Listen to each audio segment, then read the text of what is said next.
Matapos ang pinaka-nakagugulat na trade sa recent NBA history nila Luka Doncic at Anthony Davis. Silipin naman natin ang mga update patungkol sa iba pang mga NBA players na nalipat sa iba't ibang kupunan. Para sa detalye, narito ang report ng aking teammate na si Paulo Salamatin.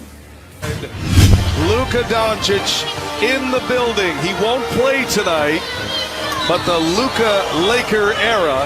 Binulabog ng NBA ang lahat ng mga basketball fans kamakailan sa isang nakakagulat na blockbuster trade sa pagitan ng Los Angeles Lakers at Dallas Mavericks, partikular na sa kanilang mga All-NBA players sa sina Anthony Davis at Luka Doncic. Pero hindi pa nagtatapos dito ang kaganapan sa NBA dahil kahapon lamang ay inanunsyo rin ng Miami Heat na nakipagkasundo ang kanilang kupunan na i-trade si Jimmy Butler sa Golden State Warriors kapalit ni Andrew Wiggins, PJ Tucker, Kyle Anderson at isa pang 2025 first round pick.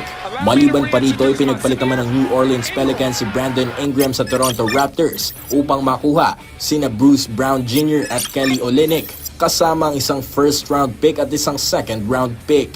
Sa pamamagitan ng trade na ito, nakaiwas ang Pelicans na mawalan ng kapalit para kay Ingram na kasalukuyang nasa huling taon na ng kanyang kontrata, na kung saan hindi na nila ito inalok ng extension para sa kanilang kupunan at magiging unrestricted free agent na sana ito sa pagtatapos ng season. Bukod pa rito, nakatakda namang lumipat si Chris Middleton sa Wizards habang si Kyle Kuzma naman ay tutungo sa Bucks. Kasama rin sa trade na ito si Patrick Baldwin Jr. na patungong Milwaukee Bucks at si AJ Johnson na lilipat sa Wizards. Samantala sa iba pang mahalagang trade, humabol ang Lakers sa deadline upang kumpletuhin ang kanilang lineup at ang posisyon na iniwan ni Davis para sa kanilang sentro, na kung saan pinakawalan nila sina Cam Reddish, Dalton Knecht, isang 2031 first round pick at 2030 pick swap kapalit ni Mark Williams ng Charlotte Hornets. Nakuha rin ng Sacramento Kings si Jonas Valanciunas mula sa Washington Wizards kapalit ni CD Sissoko at dalawa pang future second round picks.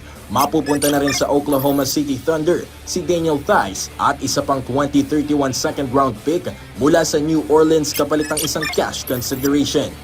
Paulo Salamatin para sa Pambansang TV sa Bagong Pilipinas.